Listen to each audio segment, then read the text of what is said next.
Olá, sejam bem-vindos ao Band Entrevista. Neste sábado é comemorado o Dia Mundial contra o Abuso e o Tráfico Ilícito de Drogas. Infelizmente, o Distrito Federal está na rota do tráfico e há um alto consumo de entorpecentes na capital do país.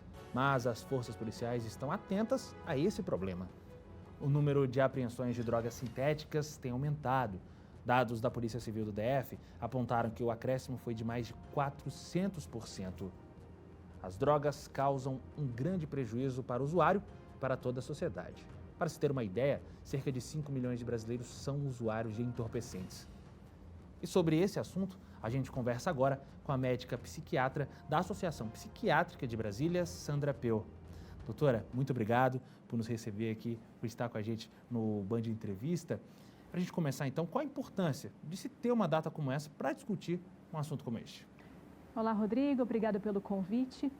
Justamente para trazer à voga, trazer para a sociedade a possibilidade de uma reflexão, mais em um momento em que a gente tem mais incisão de informação. Nós conseguimos que a imprensa, o governo, a sociedade civil consiga refletir com mais concentração num tema. Lógico que as ações de prevenção ao uso de droga e de tráfico de drogas devem se expandir durante todo o ano, mas se a gente pontua uma data para fortalecer essa informação, toda a sociedade tem maior impacto. É um assunto que é discutido há muitos e muitos anos, mas ainda falta um aprofundamento sobre essas questões ainda na sociedade em geral? Bom, é importante que a gente tenha qualidade de informação. As informações, às vezes, chegam muito distorcidas por quem tem interesses secundários ou até primários a respeito do uso de drogas, o tráfico de drogas e o que a droga traz ao redor, né? A gente tem controle social, a gente tem questões políticas envolvidas, nós temos a indústria das drogas envolvida. Então, ainda temos que separar o que é um discurso técnico, o que é um discurso não técnico, e isso é realmente muito difícil atualmente. Agora, as drogas não são um problema, podemos dizer assim, de classes, né, econômicas. Elas estão presentes em todos os padrões de vida ultimamente, né? A droga aflige toda a sociedade. Nós temos características de maior consumo de uma droga ou de outra, dependendo da classe social, em períodos históricos, e isso vai variar segundo a disponibilidade e segundo a percepção de risco, ou então o conceito de falta de identidade de uma sociedade sem a droga. A gente tem o ópio, por exemplo, lá no passado, que tinha um impacto social, que destruía uma sociedade e que fazia sentido naquela comunidade. Hoje, nós temos outras drogas que estão muito mais intensamente ligadas a algumas relações sociais.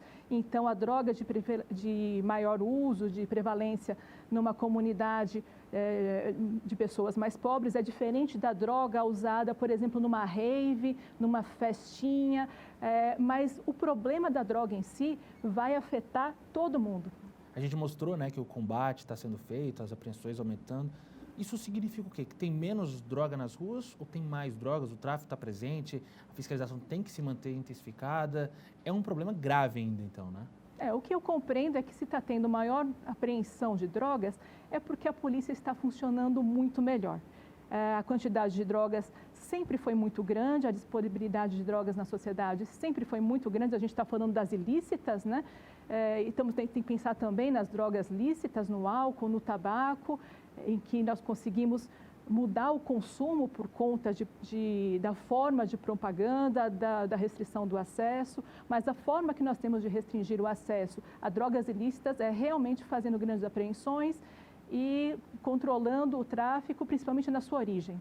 Agora, a gente vê muita situação, por exemplo, muita gente que mora em áreas mais pobres, vê o tráfico ali na porta de casa, acaba virando mula, acaba entrando para esse meio. Existe uma certa facilidade, né? Por exemplo, a pessoa que vira mula contribui para o tráfico internacional e para a disseminação desse problema, né? Bom, em comunidades mais pobres, geralmente a gente não tem necessariamente a mula.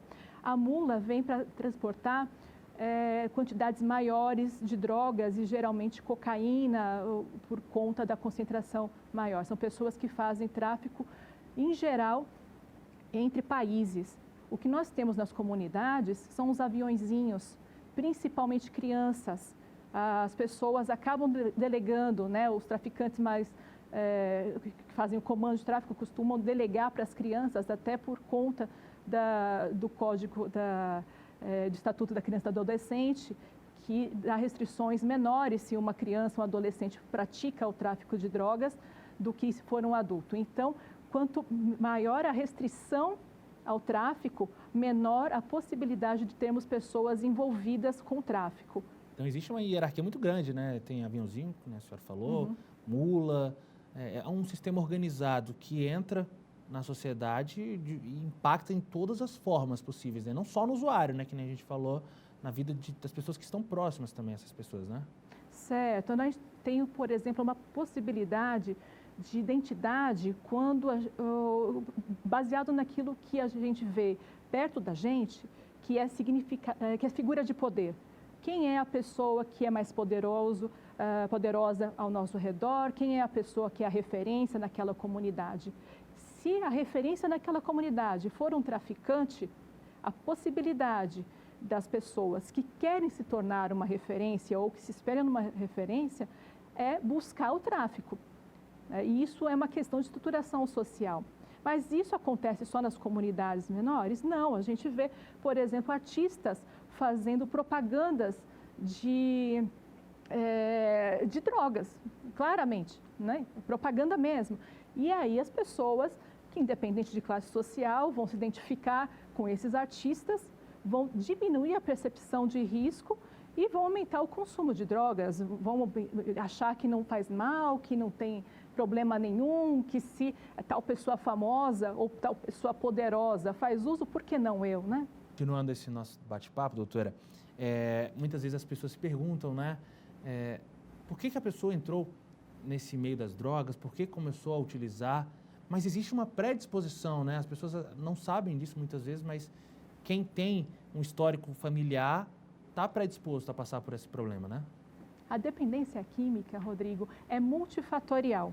Um dos fatores é o genético. Pessoas que têm história na família de dependência química têm maior chance de ser dependente químico. Mas, como multifatorial a gente tem que entender que se você não tem acesso, você também não vai ter como ser dependente químico de uma substância que você nunca teve acesso.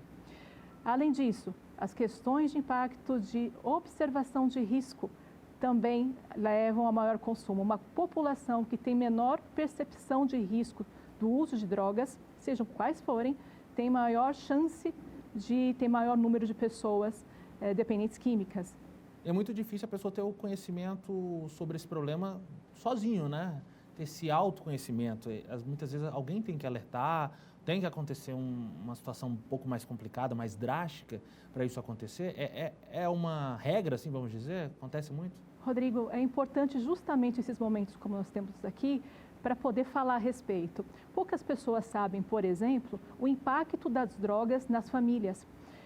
O 180 é um sistema de ajuda a mulheres que sofrem violência.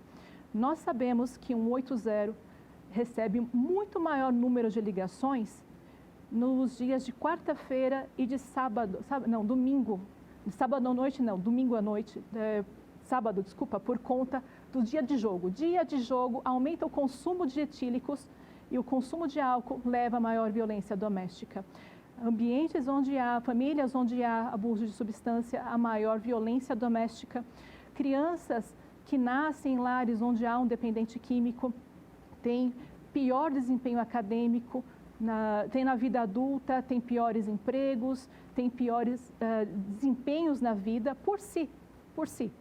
Independente dele ser ou não dependente químico, até pela questão genética que pode estar envolvido. E a gente tem uma dificuldade muito grande, por exemplo, em relação à maconha, porque a pessoa que usa a maconha, tirando uma média, fala, mas eu conheci não sei quem e não é bem assim, mas vendo a média das pessoas que usam maconha, além do maior risco de depressão, maior risco de ansiedade, mesmo tendo aquele momento que usou a maconha, me sentir melhor, me sentir menos ansioso, ao longo da vida tem maior risco de ter ansiedade, que prejudica o desempenho na sua vida, pior desempenho acadêmico, piores empregos, piores relações interpessoais familiares. Essa pessoa não tem a percepção de risco ao ponto de não se sentir mais feliz que a população em geral. Então é muito complicado para alguém ser tratado de algo que ele percebe como algo positivo.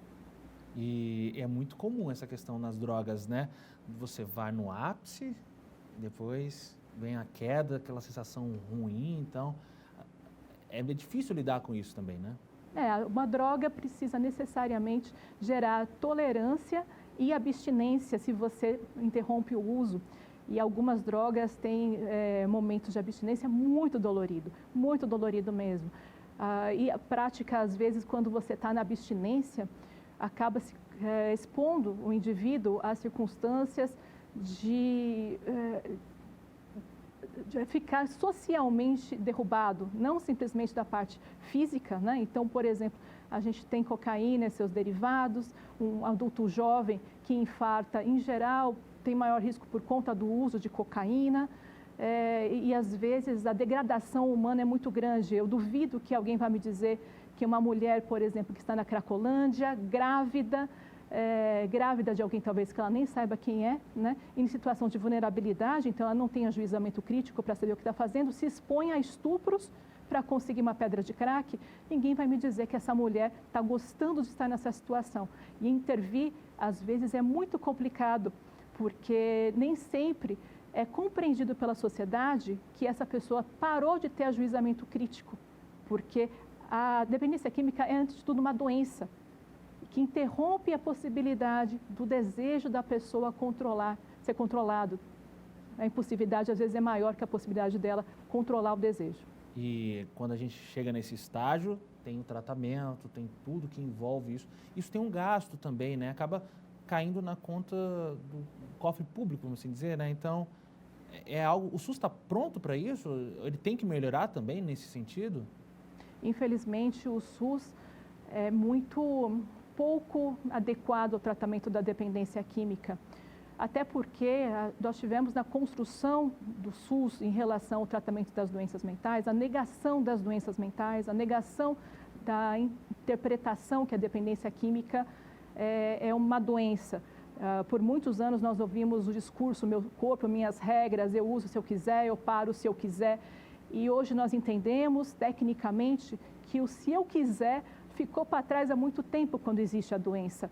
É diferente demais quando a gente para, senta, toma a nossa cerveja e quando um dependente químico para, senta e não consegue parar de tomar uma cerveja.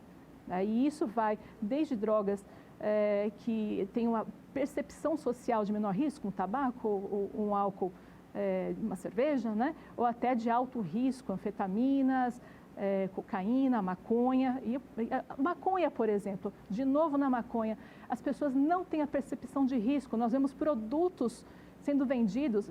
Esses dias eu achei produto para cabelo baseado em receptores canabidiol. Olha o absurdo. O que tem a ver isso? É para dessensibilizar a sociedade no risco. Enquanto o consumo de maconha, em geral, acontece justamente em adolescentes, que é um momento em que está havendo uma grande transformação no cérebro dessas pessoas, e colocar uma maconha pode trazer consequências deletérias para toda a vida, inclusive induzir uma psicose irreversível. Falta aquela sensação de, às vezes, acontecer com alguém que você conhece, ver de perto, né, essa dura realidade?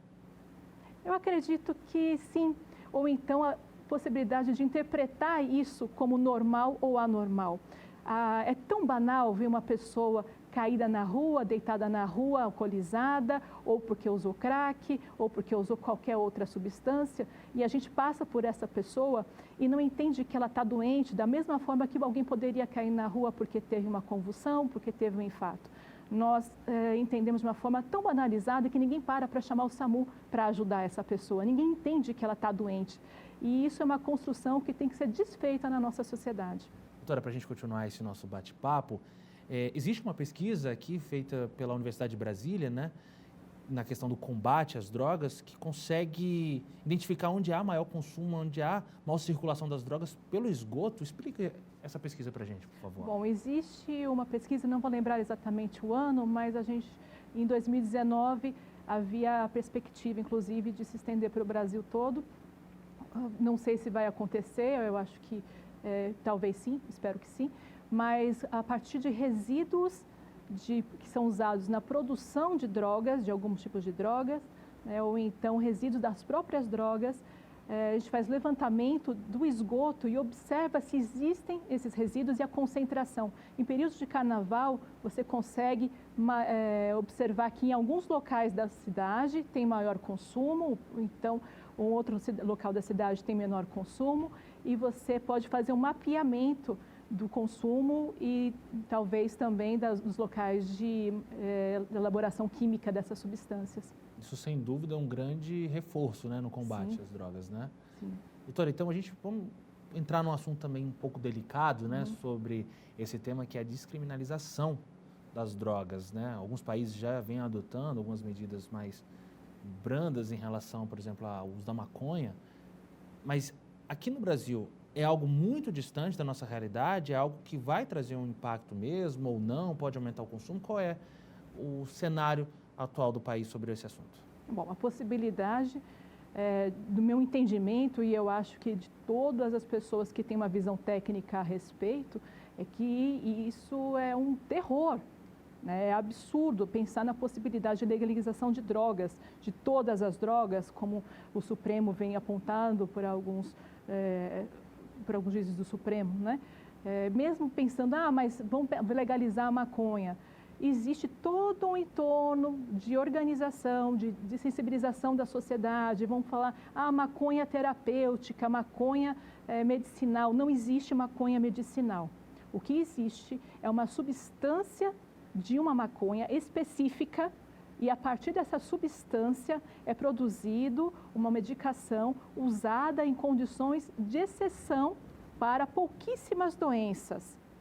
Pouquíssimas doenças. E que essa substância pode ser elaborada em laboratório, não precisa plantar maconha em casa para ter essa substância. Então, a gente vai num crescente. Dizem, mas meu filho tem uma doença, bota uma criança para fazer toda uma mise-en-scène de, coitado, ele sofre, e aí essa criança precisa de óleo de maconha produzido em casa. Para o meu filho, eu jamais daria uma substância sem saber se a concentração é viável para o tratamento de uma doença, principalmente se fosse uma doença rara, se a possibilidade de problemas secundários haveria, e eu tenho visto crianças que estão usando inadequadamente esses preparados domiciliares, tendo crises graves, psicotizando por conta desse uso indevido de maconha, né, e que a maconha não é medicinal, é só maconha mesmo, e aí essa dessensibilização vai evoluindo para o momento em que fala, vamos liberar a maconha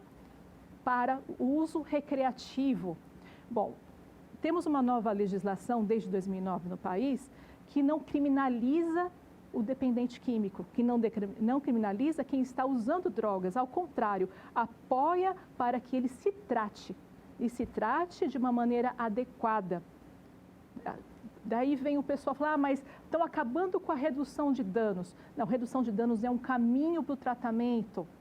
A finalidade não pode ser, vamos usar pouquinha maconha. Não existe pouquinha maconha para quem usa maconha, não existe pouquinha maconha para quem é dependente, não existe pouquinho crack.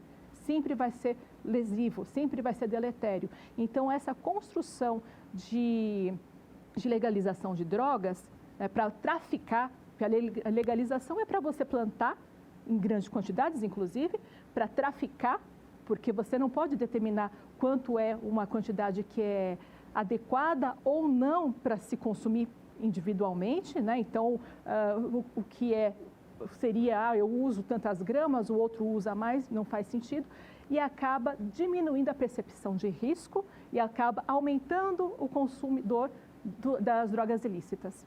Agora, muito se fala que, às vezes, com a legalização, vai diminuir o tráfico, porque vai conseguir comprar de forma lícita.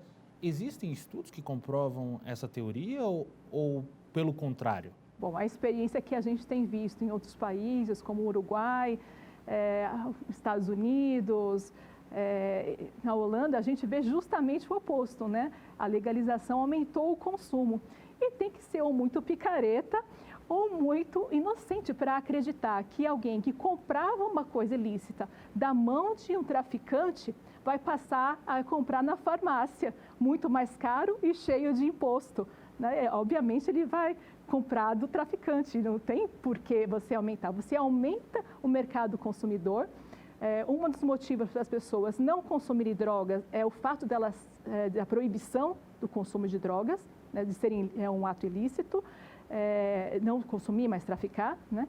Então, a possibilidade de você pensar numa estatização do consumo das drogas é extremamente absurdo demais. Você vai ter aumento de consumo e isso não vai diminuir a violência, vai aumentar a violência, que é o que a gente tem visto, inclusive no Uruguai, nosso vizinho aqui, que está par e passo na possibilidade de ser comparado. Outra questão nesse assunto, muito se fala também da descriminalização, é de que às vezes a pessoa vai ter o acesso ali mais restrito, porque para comprar ela vai ter que apresentar uma receita e tal, mas a nossa cultura está de acordo com a dos outros países, por exemplo, que já implementaram, ou aqui seria algo que teria que começar do zero, ser repensado de uma forma muito diferente do que é implementado em outras localidades? Eu acho que a gente tem que ter o bom senso de lembrar até que o tabaco consumido no Brasil, em grande parte, não vou dizer a maior, mas em grande parte, vem de contrabando, Rodrigo. Então, se o tabaco, que é uma droga legalizada e que a gente tem restrições de consumo pelo impacto da propaganda que foi feito anos passados e pelo impacto que a gente tem nos impostos sobre o cigarro, o tabaco, que diminui o consumo, de fato, e ainda tem gente que consome tabaco contrabandeado, compra, como é que a gente vai pensar em que alguém vai se restringir a comprar tantos gramas com uma receita médica numa farmácia, né? É um mundo fantasioso que é alegre para só quem está pensando na indústria da maconha. Entendi.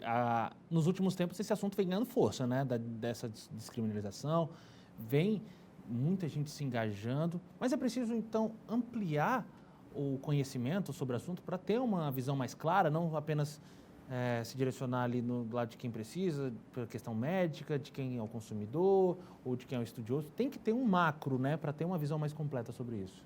Bom, o problema é quem fala a respeito. Às vezes, um discurso de legalização é muito mais sedutor, é muito mais interessante, é mais bonitinho, socialmente interessante dizer, meu corpo, minhas regras, eu tenho liberdade, eu escolho, eu posso fazer algo, o Estado não vai me controlar, eu tenho o direito de fazer como o meu corpo o que eu bem entender. O que não é considerado é que a gente não faz, quando a gente é dependente químico, o que quer do nosso corpo. A droga passa a ter interferência ao ponto da gente não conseguir controlar. Vou dar um exemplo bem simples para todo mundo compreender. Sabe acho que todo mundo já viu em algum momento aquele videozinho do menininho que fica com um sorvetão enorme e aí fala, olha, se você esperar 3 minutinhos eu volto aqui e te dou outro sorvetão. O pequenininho às vezes não consegue segurar e vai lá e come todo o sorvetão, mesmo sabendo que algo mais adiante vai ser melhor para ele. Já se você coloca um menino maior, uns 10 aninhos, ele separa porque ele vai ganhar 2 sorvetes. Quem tem dependência química tem dificuldade de se organizar em relação às prospecções. Não adianta falar para aquela mesma mulher que está na Cracolândia, você vai fazer mal para o seu filho, então você tem que parar de usar crack. Ela não consegue fazer prospecção. Então, a gente tem que trabalhar de uma maneira que organize esse indivíduo para que ele não tenha acesso à droga. E enquanto houver essa circunstância, a gente já tem muitas dificuldades. Descriminalizando, acabou a possibilidade da gente tratar quem está em situação de alta vulnerabilidade. Doutora, muito obrigado por esse bate-papo, por essa entrevista aqui. Infelizmente, o Band Entrevista vai chegando ao fim. A gente agradece a sua companhia e deseja que você aproveite o seu fim de semana e até sábado que vem. Use máscara e, se possível, fique em casa.